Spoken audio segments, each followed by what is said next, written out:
Hello friend, कैसे हैं। स्वागत है आप लोग आदर्श एकेडमी क्लासेस में। और आज हम आपके लिए लेकर हाजिर है करेंट अफेयर का धुआंधार डिस्कशन। तो सारे पॉइंट को अच्छे से शिद्दत से ईमानदारी से नोट कीजिएगा मेरे भाई, और ईमानदारी से तैयारी में भिड़ जाइए। कैसा कि न्यूज में देख ही रहे होंगे कि लगभग जो है रेलवे में ने जितने भी भर्ती बोर्ड है उसे ख़त्म करने जा रही है, और 2022 से सीईटी लागू होगा। तो आपके सामने जो भी वैकेंसी एग्ज़ाम है, अभी आपका एनटीपीसी है, उसके बाद ग्रुप डी है, या आपका पास जो है गोल्डन चांस है। अगर यहाँ अगर छूट जाता है या किसी कारणवश अगर आप नहीं हो पाता, तो आप समझ सकते हैं कि जब सारे प्रक्रिया जब पीपीटी मॉडल जब आधारित करेगा, सब में बोला है कि पीपीटी हम जो है मॉडल आधारित करेंगे, तो आने वाला दिनों में आप सोच सकते हैं कि वैकेंसी दिन पर दिन जो है बहुत सारे कम होते चली जाएगी, और कंपटीशन और आगे चलकर जो है जॉब लेना, सरकारी जॉब लेना खासकर रेलवे में बहुत ही। तो चलिए शुरू करते करेंट अफेयर का। और सारे क्वेश्चन आपको स्क्रीन के सामने स्क्रॉल होकर आएगा, उसमें 4 ऑप्शन भी रहेंगे। जितने भी डिस्कशन होगा वह सारे आपको स्क्रीन पर जो है स्क्रॉल होकर आ जाएंगे, तो सारे पॉइंट अच्छे से नोट कीजिएगा। तो चलिए शुरू करते हैं, पहला क्वेश्चन शुरू करते हैं, और लास्ट में कमेंट में जरूर बताइएगा मेरे भाई। तो चलिए शुरू करते हैं पहला क्वेश्चन। चलिए, तो पहला का क्वेश्चन जैसा कि मेरे भाई आपको स्क्रीन पर दिखाई दे रहा होगा, देखिए क्या कहता है। तो पहला क्वेश्चन कहता है कि राष्ट्रीय लोकमान्य तिलक पुरस्कार 2020 से किसे सम्मानित किया गया है। आपके सामने 4 ऑप्शन है, देखिए क्या हो जाएगा इसका आंसर। पहला ऑप्शन है साइरस पूनावाला, बी में है आनंद राधाकृष्णन, सी में है बाबूराम, और डी में है नन। चलिए, तो इसका जो आंसर हो जाएगा, आपका आंसर हो जाएगा ए नंबर, साइरस पूनावाला हो जाएगा। ठीक है, बी नंबर में नोट कीजिएगा, आनंद राधाकृष्णन को बिल आइजनर कॉमिक्स इंडस्ट्री अवार्ड जो है हाल ही में दिया गया है। सी वाले ऑप्शन में लिखिएगा बाबूराम को सर्वोच्च वीरता पुरस्कार जो है हाल ही में दिया गया है। चलिए नेक्स्ट पर नोट कीजिएगा, साइरस पूनावाला को आखिर यह जो लोकमान्य तिलक पुरस्कार दिया गया, क्यों दिया गया, तो नोट कीजिएगा कोविड-19 में महामारी के लिए साइरस पूनावाला का जो कंपनी है, इनकी कंपनी ने कोविशील्ड वैक्सीन बनाकर देश के नागरिकों को सस्ती कीमत पर उपलब्ध कराया, जो कोरोना काल में काफ़ी जो है लाभदायक सिद्ध हुआ। इसके देखते हुए उन्हें जो है राष्ट्रीय लोकमान्य तिलक पुरस्कार जो है दिया गया। अगर आपसे पूछे, नेक्स्ट पर लिखिएगा, अगर आपसे पूछे कि राष्ट्रीय लोकमान्य तिलक पुरस्कार में कितने रुपए की राशि जो है पुरस्कृत में दिया जाता है, तो नोट कीजिएगा 1 लाख रुपए का राशि दिया जाता है।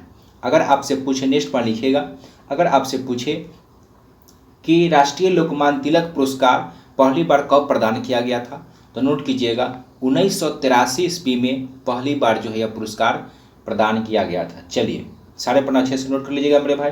चलिए दूसरा क्वेश्चन की ओर बढ़ते हैं, जैसा कि स्क्रीन पर आपको दूसरा क्वेश्चन आ गया होगा। चलिए दूसरा क्वेश्चन कहता है कि हाल ही में भारत के सर्वोच्च खेल पुरस्कार राजीव गांधी खेल रत्न का नाम बदलकर किसके नाम पर करने की घोषणा की गई है। तो देखिए इसमें ए में ऑप्शन आपका मेजर ध्यानचंद, बी में सचिन तेंदुलकर है, सी में मिल्खा सिंह है, और डी में विश्वनाथ आनंद है। तो चलिए इसका आंसर क्या हो जाएगा, तो इसका जो आंसर हो जाएगा ए नंबर हो जाएगा, मेजर ध्यानचंद के नाम पर। नोट कीजिएगा 6 अगस्त को प्रधानमंत्री ने घोषणा किया कि सर्वोच्च खेल पुरस्कार जो है राजीव गांधी खेल रत्न पुरस्कार, इसके जगह पर अब मेजर ध्यानचंद पुरस्कार जो है नाम होगा। बात करते हैं राजीव गांधी खेल रत्न पुरस्कार का, तो नोट कीजिएगा राजीव गांधी खेल रत्न पुरस्कार 1991-92 में स्थापित किया गया था।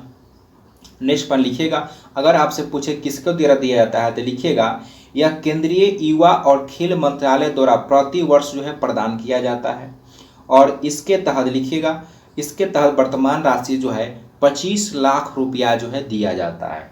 25 लाख रुपया है वर्तमान में जो है दिया जाता है। चलिए अब देखते हैं मेजर ध्यानचंद किससे, तो नोट कीजिएगा मेजर ध्यानचंद का जन्म की बात करें तो 29 अगस्त 1905 ईस्वी को इलाहाबाद वर्तमान में प्रयाग नामक स्थान पर इनका जन्म हुआ। और नेक्स्ट पर लिखिएगा इन्हीं के जन्म दिवस पर हर साल 29 अगस्त को खेल दिवस जो है मनाया जाता है। तो ये था मेरे भाई क्वेश्चन नंबर 2 का एक्स्ट्रा डिस्कशन। सारे क्वेश्चन को अच्छे से नोट कर लीजिएगा मेरे भाई। चलिए तीसरा क्वेश्चन की ओर आते हैं, जैसा कि आपका तीसरा क्वेश्चन जो है स्क्रीन पर स्क्रॉल होकर आ गया होगा। चलिए तीसरा क्वेश्चन बनाइए, क्या कहता है आंसर। तीसरा क्वेश्चन कहता है कि भारत के स्वतंत्रता दिवस समारोह का थीम क्या था। कहता है कि 75वें स्वतंत्रता दिवस जो इस पर मनाया गया उसमें उसका थीम क्या था। जैसा कि पहला ऑप्शन आपके सामने है नेशन फर्स्ट ऑलवेज फर्स्ट। दूसरा ऑप्शन देखिए नेशन ऑलवेज फर्स्ट है। सी में ऑप्शन है सबका साथ, सबका विकास, सबका विश्वास और सबका प्रयास, और डी में है नन। तो देखिए इसका आंसर जो हो जाएगा, नोट कीजिएगा, आंसर हो जाएगा आपका a nation first always first. ये इसका जो इस बार का थीम था। लेकिन अगर पूछिए आपसे कि 75वें स्वतंत्रता दिवस इस बार मनाया गया, इसका नारा क्या था, तो लिखिएगा इसका नारा जो था वह सबका साथ, सबका विकास, सबका विश्वास और सबका प्रयास, यह इसका जो है प्रमुख नारा था। इसमें कुछ महत्वपूर्ण घोषणा किए गए थे। तो पहला पॉइंट लिखिएगा 14 अगस्त को विभाजन विभीषिका स्मृति दिवस मनाए जाने का घोषणा किया गया। दूसरा पॉइंट लिखिएगा, नेक्स्ट पॉइंट 15 अगस्त 2021 को लाल किले से राष्ट्रीय हाइड्रोजन मिशन की घोषणा किया गया। अब यह मिशन इसलिए घोषणा क्यों किया गया, यह मिशन भारत को ऊर्जा सुरक्षा को बढ़ावा देने के लिए घोषणा किया। तीसरा पॉइंट लिखिएगा वैश्विक छवि को बढ़ाने के लिए शांति सती शक्ति अवसंरचना योजना की शुरुआत किया गया। ठीक है, चलिए चौथा पॉइंट लिखिएगा 15 अगस्त 2021 को घोषणा किया गया 15 अगस्त 2021 से सैनिक स्कूल लड़कियों के लिए भी अब खोले जाएंगे। सैनिक स्कूल लड़कियों के लिए खोले जाएंगे। अगर पूछे वर्तमान में तो लिखिएगा वर्तमान में सैनिक स्कूलों की संख्या 33 है।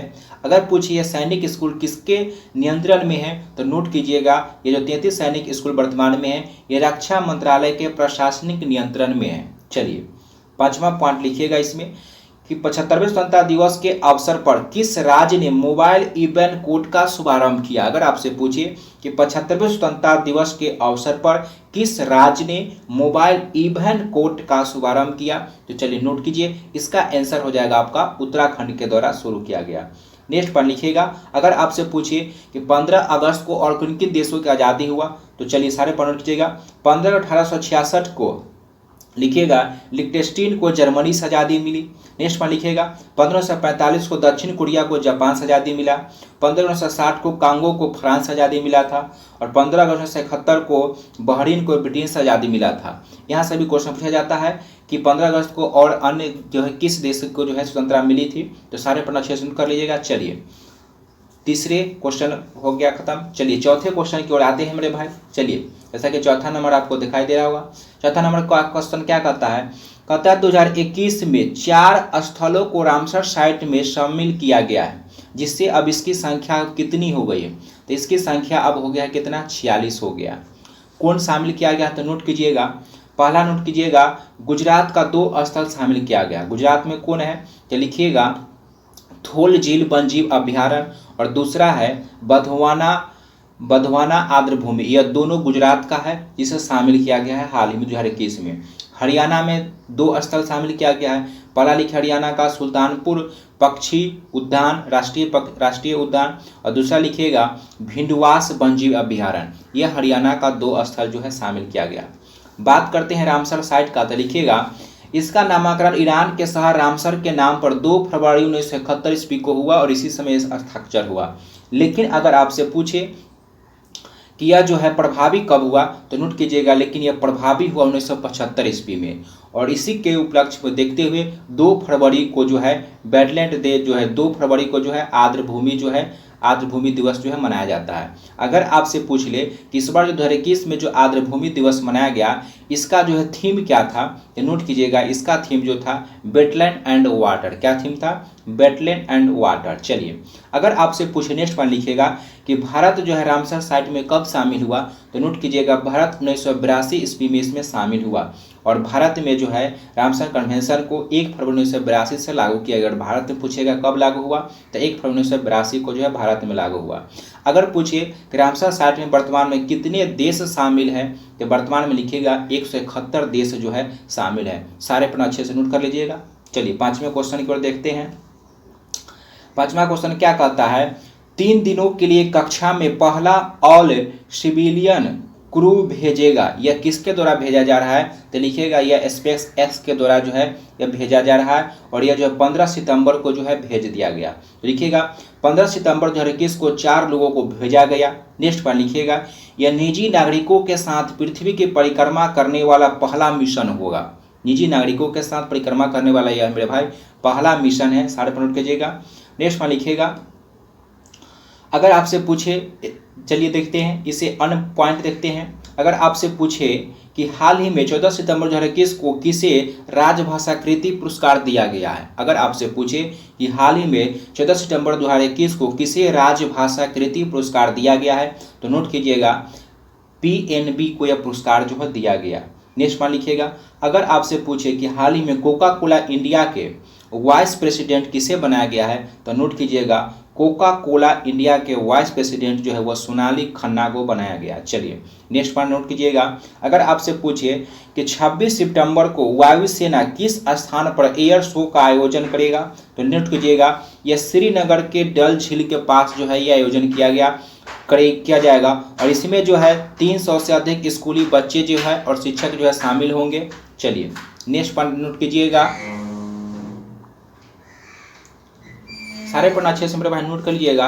अगर आपसे पूछे, नेक्स्ट पॉइंट लिखिएगा, अगर आपसे पूछे कि एशिया ओलंपिक परिषद के कार्यवाहक अध्यक्ष हाल ही में किसे बनाया गया है, तो नोट कीजिएगा इसे जो है किसे बनाया गया, रणधीर सिंह को बनाया गया। चलिए नेक्स्ट पॉइंट लिखिएगा, सारे जो है चर्चा में रहा मेरे भाई, तो नोट कीजिएगा अगर आपसे पूछे कि हाल ही में जुरासिक एरा हाइबोडोंट शार्क की नई प्रजाति का एक दांत मिला है, यह दांत जो है हाल ही में कहाँ मिला है, तो नोट कि राजस्थान के जैसलमेर में जो है यह मिला है अवशेष। चलिए नेक्स्ट पॉइंट लिखिएगा अगर आपसे पूछे कि 2021 में 27 सार्वजनिक बैंकों की संख्या थी 2021 से पहले, तो 2021 में 27 सार्वजनिक बैंकों की संख्या से घटकर अब कितना रह गई है, तो नोट कीजिएगा 2021 में अब सार्वजनिक बैंकों की संख्या जो है 27 से घटकर जो है अब 12 रह गया है। नेक्स्ट बार नोट कीजिएगा अगर आपसे पूछे कि 17 सितंबर को कौन सा योजना शुरू किया गया,